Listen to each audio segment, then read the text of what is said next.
It isn't every day that you find a man quite so locally revered as Joel Hall.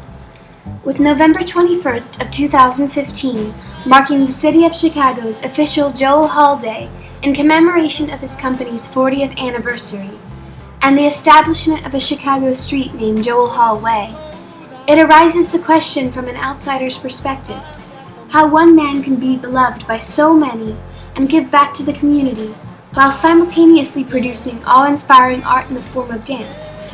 In approaching this project, I anticipated to find a multitude of brilliant pieces, rave reviews of the choreography, which no doubt I did.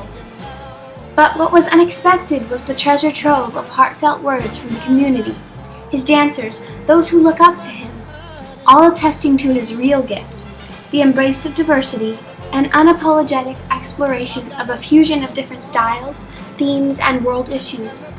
Joel Hall has taken the road less traveled in so many aspects of his work, and it has come to fruition in the form of immortal respect from not just Chicago, but the entire nation. Such a renowned name as Hall leads to curiosity about where he found influence and inspiration for his work, as well as what the journey of his company has been. Born and raised in Chicago in 1949, Hall began dancing under the tutelage of Ed Parrish, former dancer in a French ballet company, in 1968, before moving to New York City to study under Denise Jefferson. He then returned to Chicago to attend Northeastern Illinois University in 1972, where he earned a bachelor's degree in sociology. He founded the Chicago City Theater Company in 1974, which he later renamed the Joel Hall Dance Center. He has served as director and principal choreographer until 2016. Since 1974, Joel Hall has been widely acclaimed for his work, taking the company on 9 international tours and choreographing ballets for other companies, as well as an opera.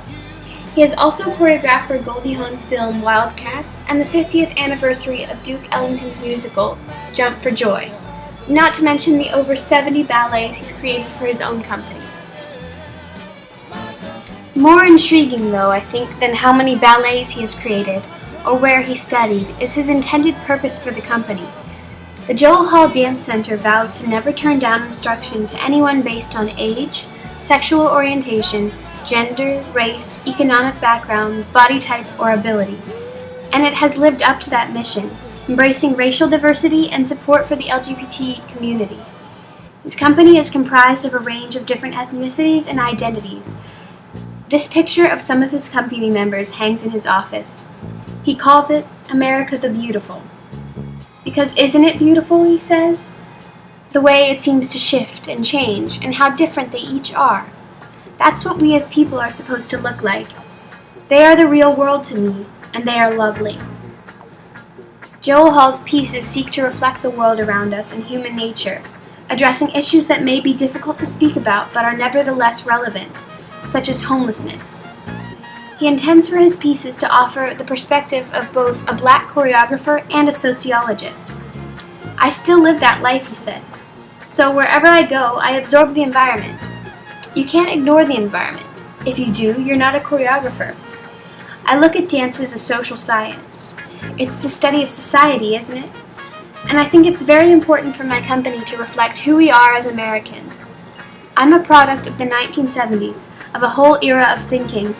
Black people have always thought of themselves as humans, but it's only recently that Americans have.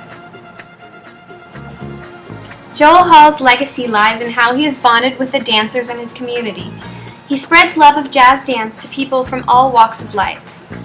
I instill in my dancers the discipline of proper training, but I also let them know they have a voice that shows where they come from, and I want to hear it, he says.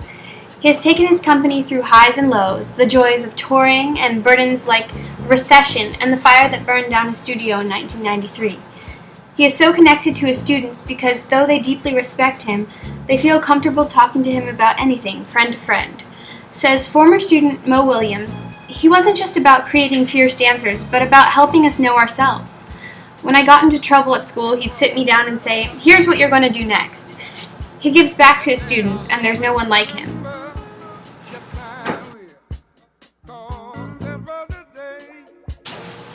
Here at Mercersburg, we are annually treated to a taste of Joel Hall's style in our beloved guest choreographer Jackie Sinclair, who's been with the company for 30 years and has succeeded Hall as artistic director. Although her choreography is different from his, she says, "Here we all speak jazz." For the dancers, Joel's style becomes a native tongue. No matter where they go after this, they will always have a Joel Hall accent.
look and stare so deep in your eyes. Touch on more and more every time when you leave, begging you not to go.